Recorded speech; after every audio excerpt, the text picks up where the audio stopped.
Hai cuan mania, bagaimana kabar harinya? Semoga cuan dan bahagia bersama kita semua.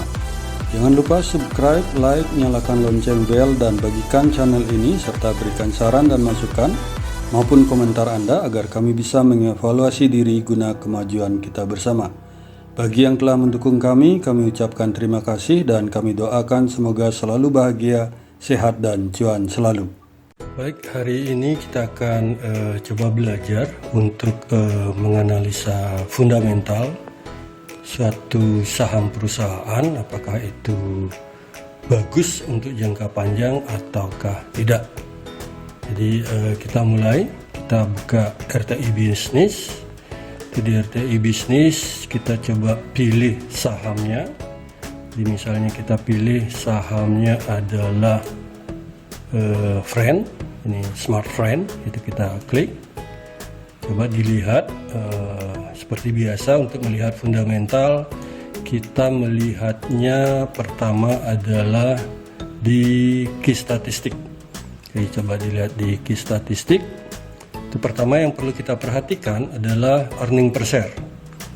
Jadi untuk Friend, earning per share-nya ini selama 4 tahun terakhir, itu dari 2017, itu earning per share-nya rata-rata merah semua.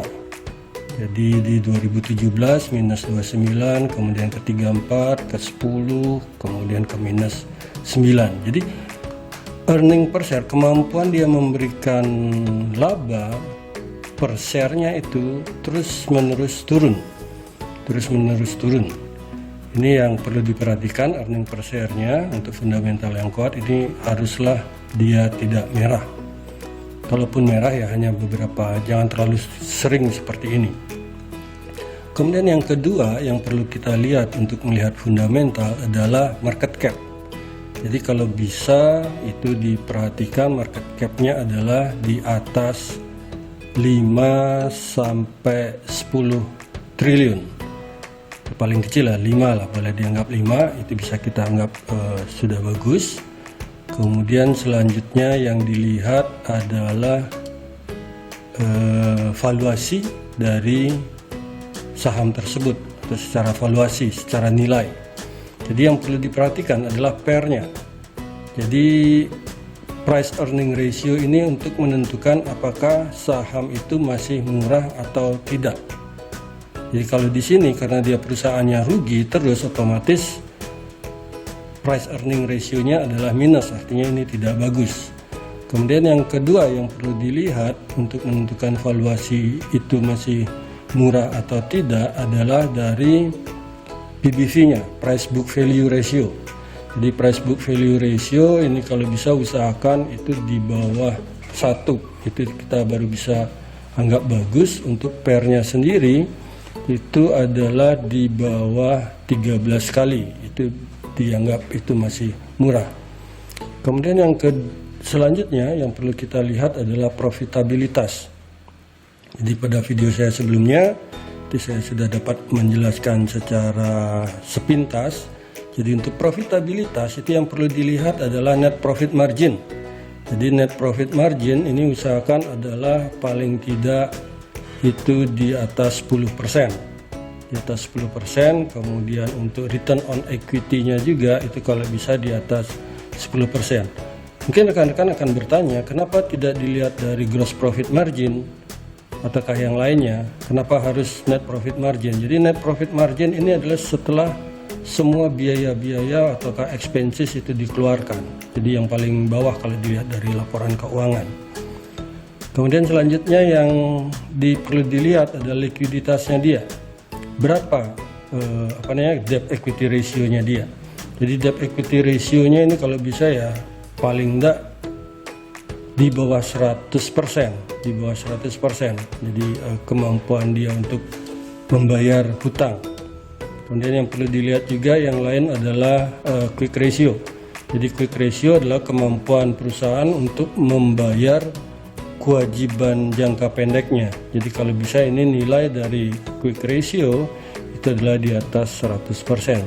Jadi kalau dilihat saham Friend ini sendiri itu bisa kita simpulkan bahwa secara fundamental ini tidak cukup bagus kalau kita ingin memegang sahamnya agak lama. Jadi kalau ingin main di friend, kemungkinan ya kita mainnya paling lama itu 3 hari, antara 1 sampai 3 hari itu beli, dan maksimal 3 hari sudah harus kita jual. Jadi kita ambil contoh yang lain lagi untuk fundamental yang lebih baik dari ini. Misalnya adalah kita coba gudang garam, itu kita nilai, ini bedanya jauh sekali. Jadi perbedaannya dengan friend tadi itu, gudang garam ini laporan keuangannya lumayan bagus, jadi dia bertumbuh terus ya dari 2017, 18, kemudian 2019 juga tumbuh, cuman 2020 ini agak mengalami penurunan. Ini disebabkan kemungkinan karena adanya kasus COVID yang dari awal tahun 2020 itu sudah mulai yang mengganggu pernafasan, sehingga mungkin bisnis rokok agak kurang menggiurkan di saat pandemi ini. Kemudian kalau kita lihat ke bawahnya, itu market cap-nya juga bagus, dia di atas 5 triliun, itu 74.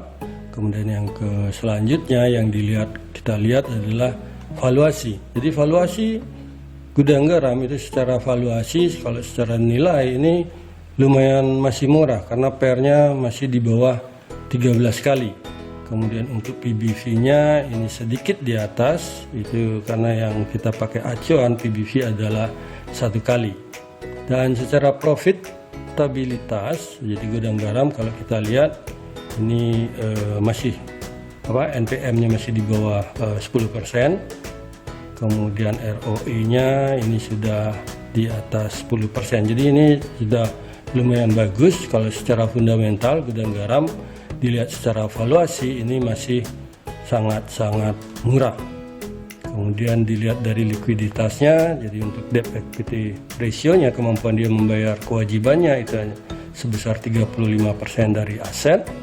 Kemudian quick ratio-nya, jadi pembayaran kewajiban jangka pendeknya dengan kas yang ada setelah dikurangi persediaan itu 52%.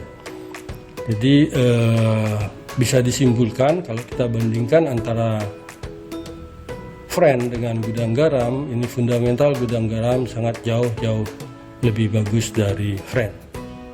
Demikian sedikit pembahasan untuk fundamental kita. Terima kasih.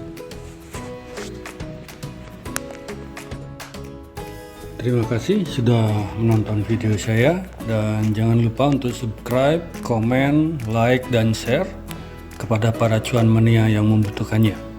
Sekali lagi saya ucapkan terima kasih, dan semoga kita sehat, bahagia selalu, dan cuan menyertai kita bersama. Sampai bertemu di video kami selanjutnya. Salam.